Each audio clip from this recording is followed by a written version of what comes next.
Экинчи бөлүм. Ушундан кийин Дөөт Теңирден Жүйүт шаарларынын бирине барсам болобу деп сурады. Теңир ага баргын деди. Дөөт дагы кайсынысына барайын деп сурады. Ал Хебронго деп жооп берди. Дөөт өзүнүн эки аялы, Израилдик Акинаам жана мурун Набалдын аялы болгон Кармелдик Абигейл менен ошол жакка бет алды. Дөөт өзүнүн жанындагы кишилерди, алардын ар биринин үй бүлөсүн Хеброн шаарына отурукташтырды. Ошондо Жүйүт эркектери келип, Дөөттү ошол жерде майлап, Жүйүт тукумуна падыша кылышты. Шабулду Гилаттык Жабештин тургундары көргө коюшканын Дөөткө билдиришти. Дөөт Гилаттык Жабештин тургундарына элчилерди жөнөтүп, мындай деп айттырды: «Мырзаңар Шабулга ушундай ырайым кылып, аны көргө койгонуңар үчүн Теңир силерге батасын берсин. Ушул күндө Теңир силерге ырайымын жана ишенимдүүлүгүн көрсөтсүн. Ушундай кылганыңар үчүн мен да силерге жакшылык кылам. Эми силер кайраттуу, бекем болгула.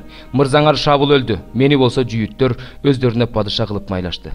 Бирок Шабулдун аскер башчысы Нейр уулу Абенер Шабулдун уулу Ишпошетти алып, аны Маханаимге алып келди. Ал аны Гилаттын, Ашурдун, Израилдин, Эпраимдин, Бенжаминдин жана бүт Исраилдин үстүнөн падыша кылды. Шабулдун уулу Ишпошет Исраилга падыша болгондо 40 жашта эле. Ал 2 жыл падышачылык кылды. Жүйүттөр гана Дөөт менен калышты. Дөөт Хеброндо жүйүттөргө баардыгы болуп 7 жыл 6 ай падышачылык кылды. Нейр уулу Абенер жана Шабул уулу Ишпошеттин кулдары Маханаимден чыгып Гибонго келишти.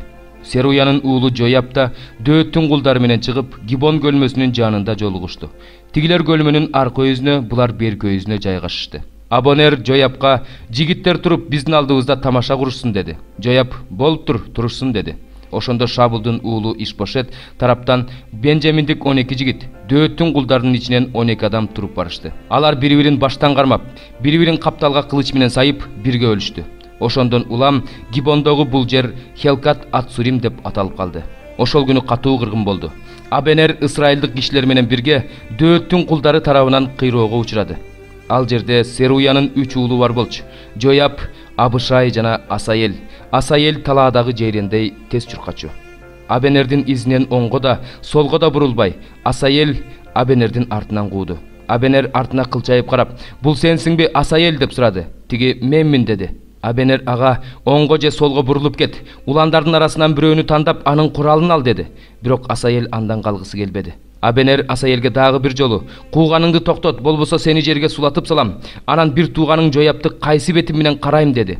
Бирок тиги калгысы келген жок. Ошондо Абенер найзанын арткы учу менен аны ичке урду. Найза анын ичин тешип өттү. Ал ошол жерге жыгылып жан берди. Асаел жыгылып өлгөн жерден өткөндөрдүн баары токтоп өтүп жатышты. Ошондо Жояб менен Абышай Абенердин артынан түшүштү. Алар Гибон чөлүнө кетчү жолдогу Гияхтын бет маңдайындагы Айма дөңсөөсүнө келгенде күн батып калган. Бенжаминдиктер Абенердин тегерегине бир топ болуп чогулуп, бир дөбөнүн чокусуна турушту. Абенер Жоябка мындай деп кыйкырды: «Дайым эле кылычтан кырыла беребизби? Же мунун акыры кайгы менен бүтөрүн билбейсиңби?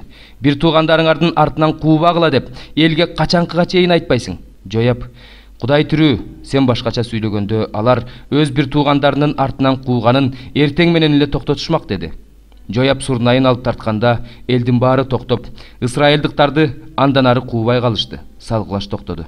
Абенер болсо өз кишилери менен түзөң аркылуу түнү бою жүрүп отуруп, Иорданды кечип өтүп, Битронду аралап өтүп Маханаимге келди.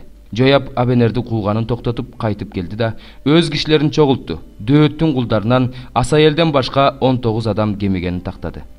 Дөөттүн кулдары болсо Бенжаминдиктер менен Абенердин кишилерин өлтүрүштү. Алардын 360 кишиси өлдү. Асаелди Бейтлехемдеги өз атасынын мүрзөсүнө алып барып коюшту. Жояб болсо өз кишилери менен түнү бою жол жүрүп, таңгамаал Хебронго келди. 13 бөлүм. Эгерде мен адамдын жана периштенин тили менен сүйлөй алсам, бирок менде сүйүү жок болсо, анда мен зың эткен жезмин же шыңгыраган коңгуроомун. Эгерде мен пайгамбарчылык кылсам, баардык сырларды билсем, толук билимге ээ болсом, тоону ордунан жылдырала тургандай ишенимим бар болсо, бирок менде сүйүү жок болсо, анда мен эч ким эмесмин. Эгерде мен мал мүлкүмдүн баарын таратып берсем, денемди отко таштоого даяр болсом, бирок менде сүйүү жок болсо, мунун баары пайдасыз. Сүйүү чыдамдуу, боорукер, сүйүү көрө албастык кылбайт, мактанбайт, текеберденбейт, адепсиздик кылбайт, өз пайдасын көздөбөйт, ачууланбайт, кек сактабайт, адилетсиздикке кубанбайт, чындыкка кубанат. Баарын жаап коет, баарына ишенет, баарынан үмүт үзбөйт, баарын көтөрөт. Сүйүү эч качан токтобойт. Пайгамбарчылык айтылбай калат, тилдер сүйлөнбөй калат, билимдин кереги жок болуп калат. Анткени биздин билимибиз чектелүү, пайгамбарчылыгыбыз да чектелүү. Жеткилеңдүүлүктүн убагы келгенде чектелүү нерселер жок болот. Бала кезимде жаш балача сүйлөп, жаш балача ойлонуп, жаш балача ой жүгүрчүмүн. Эр жеткенде балалык көз караштарымды калтырдым. Азыр биз күңүрт күзгүдөн көргөнсүп, даана көрө албай жатабыз. Кийин болсо даана көрөбүз. Азыр менин билимим чектелүү, Теңир мени кандай билсе кийин мен баарын ошондой билип алам. Ал эми азыр үчөө бар. Ишеним, үмүт, сүйүү. Бирок сүйүү баарынан жогору. 11-бөлүм. Анам мени рух көтөрүп, үйдүн чыгышты караган чыгыш дарбазасына алып келди. Дарбазанын кире беришинде 25 киши туруптур. Алардын арасынан эл төрөлөрү Азыр уулу Жазания менен Беная уулу Пелатияны көрдүм. Ошондо ал мага мындай деди: Адам уулу, булар мыйзамсыздык кылууну ойлогон, ушул шаарда жаман кеңеш берген адамдар.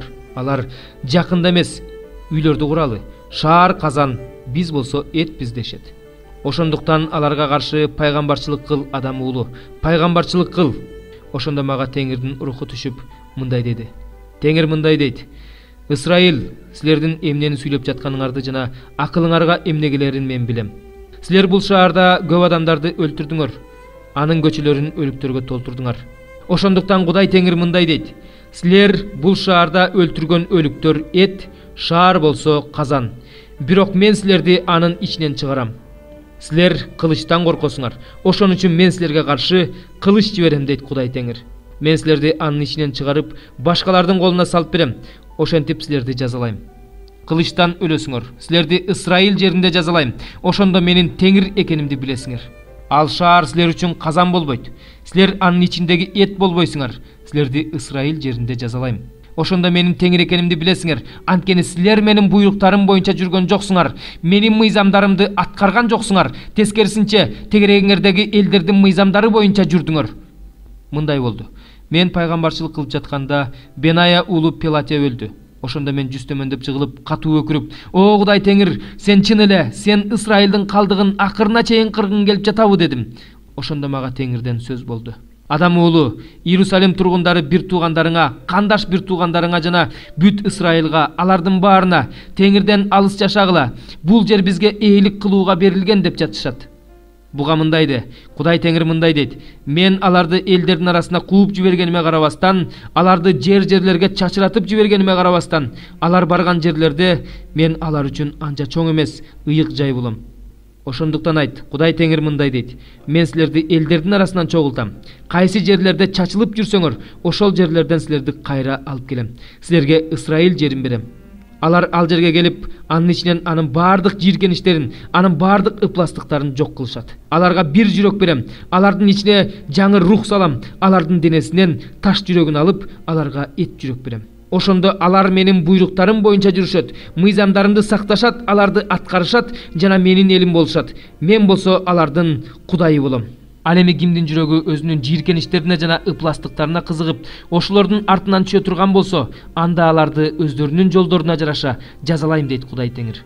Ошондо керуптар өз канаттарын көтөрдү. Алардын жанындагы дөңгөлөктөр да көтөрүлдү.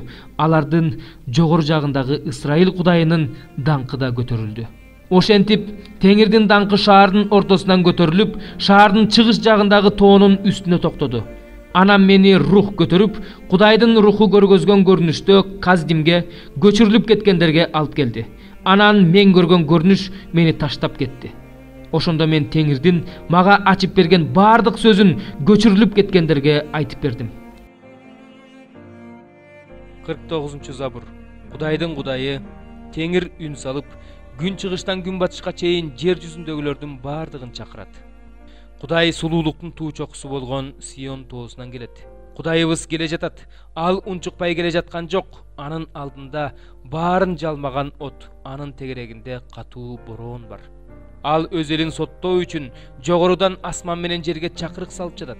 Курмандыктын жанында мени менен келишим түзгөн менин ыйыктарымды чогулткула.